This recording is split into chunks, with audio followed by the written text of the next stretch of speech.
Bonjour à tous et bienvenue dans 3 minutes éco. Alors on arrive déjà en fin d'année et il est donc légitime de se demander quelles vont être les perspectives sur le marché des taux en 2018. On en parle tout de suite avec Fabien Vieillefosse. Bonjour. Alors vous êtes gérant taux et crédit chez Cogefi Gestion. Une première question d'abord sur les actions à venir des grandes banques centrales, à commencer par la Fed. Alors comment est-ce qu'elle va se comporter en 2018 avec notamment l'arrivée de Jérôme Powell à sa tête? Est-ce qu'elle va poursuivre son resserrement monétaire au même rythme qu'en 2017? Alors vous l'avez vu effectivement avec la hausse qu'on vient de connaître il y a quelques jours. On annonce toujours 3 hausses de taux pour l'année 2018. Il y a effectivement un événement majeur avec le changement de gouverneur de la Fed avec l'arrivée de Jérôme Powell au début du mois de février. Effectivement, il n'a pas forcément le même background que ses prédécesseurs, puisqu'il n'a pas de doctorat en économie, mais tout le monde dit qu'effectivement, il va aller vraiment dans la continuité de ses prédécesseurs. Ça fait quand même depuis 2012 qu'il est au sein du Conseil des gouverneurs, donc il connaît les rouages de la Fed.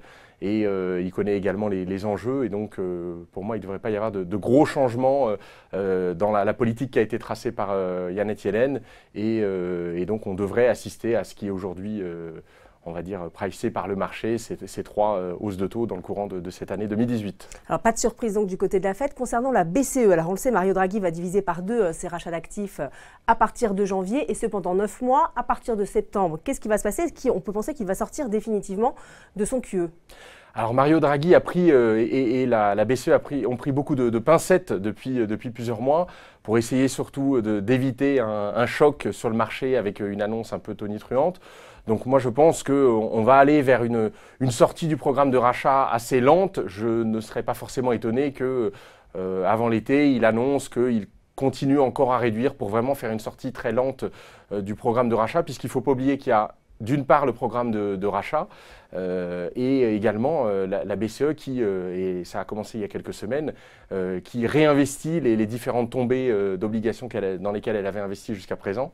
Donc c'est sûr qu'on a encore plusieurs mois, on sera encore porté pendant plusieurs mois par ce programme de rachat. Alors on voit la BCE et la Fed n'ont pas le même timing, n'ont pas les mêmes problématiques justement. Quel impact cette désynchronisation des politiques monétaires peut-elle avoir sur le marché des taux? Alors sur le marché des taux, c'est vrai que quand on regarde le marché américain, eh bien, il nous paraît effectivement beaucoup plus attractif et ça devrait s'accroître encore avec les hausses de taux annoncées.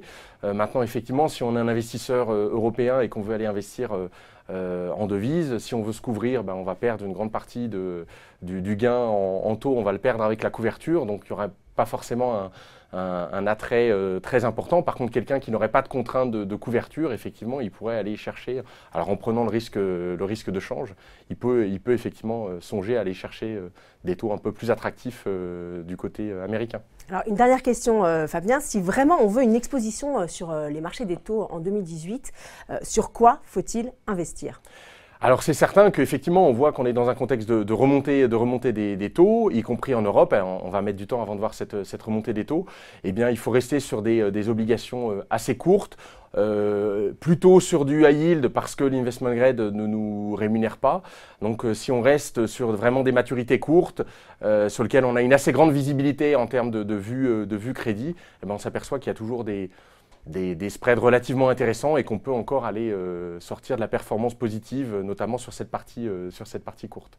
Très bien, merci beaucoup Fabien et merci à vous. On se retrouve très vite pour un prochain 3 minutes éco.